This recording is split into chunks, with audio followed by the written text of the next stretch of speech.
Road to Death. Oh, jackpot! Get the hell out of here! What you just saw there was from an actual trailer for a Family Guy video game. A game that doesn't exist. At least, not anymore. I had no idea that this was even a thing until I randomly stumbled across a YouTube video. So my first question when I saw this was, is this legit? Was this an actual licensed game, and if so, what happened to it? To answer this, we have to go back to 2006 to the release of the very first Family Guy video game. And if you've ever played it, you'd know it was batshit crazy. Like, there's a level where you play as Stewie and you have to jump on pregnant women's bellies to shoot out missiles, aliens, babies, and even little quagmires. This game received mixed to negative reviews from critics, and yeah, alright, I admit it wasn't the greatest. There were control issues and the gameplay was very repetitive, but if you loved Family Guy, then you would have probably really enjoyed playing this. I was really thinking about playing this on live stream, but I'm a little shy, so maybe a bit more down the line.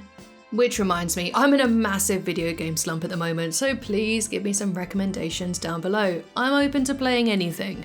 Anyway, even if it was a batshit crazy game, it sold well enough for Fox to greenlight a sequel, which was going to be called Family Guy Road to Death. This was with video game developer Heavy Iron Studios. And according to a message board on assemblergames.org, a user called Brian, who says he was involved in the development of the game, wrote that Fox and later Activision wanted a zombie storyline and gameplay along the lines of Left 4 Dead. So they spent 6 months putting together a prototype which had a lot of different avenues, like story, sandbox gameplay, multiplayer, death matches, etc, etc. But ultimately, it was deemed too dark. During a meeting with Seth MacFarlane, he apparently flipped out on all the violence and then assigned 2 of his writers from the show to then work with Heavy Iron Studios. The game went through another 6 months of development towards alpha, beta and final, only to be shelved and development would start all over again. User Brian then went on to say that he actually stopped watching Family Guy for 3 years as a result of all the behind the scenes issues. And to be honest, I don't even blame him. It sounds so frustrating. And if this story is true, then it's really ironic that Seth was appalled by all the violence. This was the guy who made Stewie beat the absolute crap out of Brian with a golf club before burning him with a flamethrower.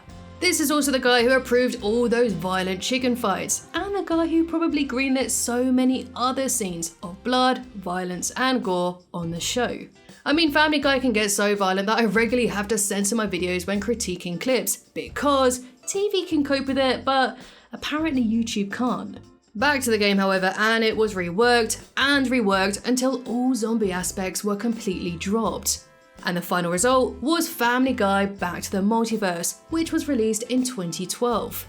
The game was not well received and mostly panned by critics, which honestly is a massive shame because Road to Death looked really fun. Very stupid, yes, but very fun at the same time. You had James Woods as a vampire, the Mystery Inc. gang, and you could blow up Smurfs, and even Bella and Edward would make an appearance. The game would also have online multiplayer too, which sounds so fun and far more interesting than what we actually got. But weirdly enough, this wasn't the only Family Guy game we lost out on, because they were making an online MMO that got to open beta in April 2012. Sign up now at FamilyGuyOnline.com and get ready to play! Whose leg do you have to hump to get a dry martini around here? Family Guy Online game was a free-to-play open world where you could create your own character, explore the town of Quahog, and interact with both characters and the other players. It didn't last very long though, and closed its digital doors less than a year later in January 2013. So, why was it cancelled? Well, according to the article from P4Rgaming.com, it was because most players were far too stupid to play the game, with 70% of them not being able to get past level 2. But this was completely false because P4R Gaming was a satirical site with made-up articles. So very funny, but not true. Honestly, I believe it was shut down and abandoned because they realised that there wasn't much demand for a Family Guy MMO. Star Trek Online, released 2 years earlier, made sense because it has such rich lore, planets, species, and storylines to get involved in. But Family Guy Online, not so much.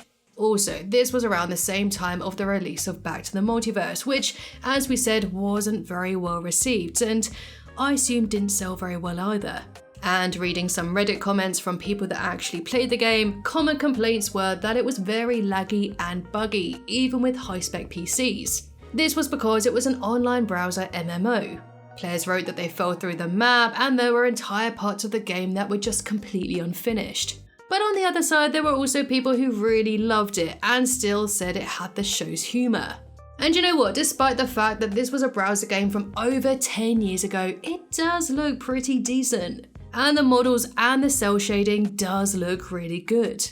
I've been watching gameplay from user SamDaman118 and found that while in beta, they did Christmas and Halloween events, and look at Stewie in his cute little duck costume calling back to Season 9's Halloween on Spooner Street. There's a ton of references to past episodes, like Big Pete's House of Munch and the Crippletron. The map did look quite large. You could visit the Drunken Clam, Goldman's Pharmacy, Quahog's Market, and the school too. Personally, as a Family Guy fan, I think this did have potential. As a personal fan of open world games, I just love the idea of walking around the Griffin's house and exploring Spooner Street. And if it was a thing, how cool would it have been to arrange a big meetup of all of us? We could have hung out and chatted in the virtual world of Family Guy. We could have hung out with Peter Griffin and bullied Meg. Nah, we're not into that anymore. So, while I don't think that the world has lost out on some groundbreaking game experience, it is a real big shame that the plug was pulled on this MMO. You pulled the plug on me? The last Family Guy video game was released in 2017 and was a Candy Crush knockoff called Another Freaking Mobile Game. And before that, it was Quest for Stuff, which was basically a Simpsons Tapped Out knockoff. Which honestly is a real shame because I do believe Family Guy has the potential to be a really fun game. Just look at Simpsons Hit and Run, which is still considered by many to be the best game ever made. For more recent examples, just look at South Park, who have absolutely been crushing it with their video games. 2012 Stick of Truth was so awesome, as was 2017's Fractured Butthole. And what I loved specifically about these games was how you could explore the town. You could walk through Main Street, look around the houses, and hunt for fun references and Easter eggs directly from the show. Their games also stand out because they were written by the creators Trey and Matt, so the jokes are legitimately funny. They also worked with the design team to make sure it looked exactly like the show, making these two games the perfect example of video games that faithfully adapted their show. And if it can work for South Park, why not Family Guy? It really is baffling to me why we don't get another Simpsons or Family Guy proper video game when there is definitely a demand for them. And there's even more potential for exposure because of how popular gaming, streaming and Twitch has really become. And sure, we did recently get Peter in Fortnite, which is kinda cool, but it's just a skin at the end of the day. Hopefully with Disney investing more into video games, maybe we will get more down the line. Like, what about a beat 'em up with all of Fox's adult animated characters? We got Nickelodeon All-Star Brawl 2 late last year, and Warner Brothers is doing a relaunch of Multiverses later this year, so maybe we could get a game where we play Brawl as Homer, Hank and Peter. Nah, I don't think that's likely, I'm just spitballing ideas anyway. At the end of the day, I just want a fun Family Guy video game along the same lines as Stick of Truth or Simpsons Hit and Run. Is that too much to ask? And speaking of Simpsons video games, this is from my book Collecting the Simpsons. In there, we go into the complete history of every single Simpsons video game ever released, and that includes the arcade game. We also go into the history of the toys, the clothes, the theme park, basically everything The Simpsons. And if you'd like to grab your copy, I've linked it down below in the description.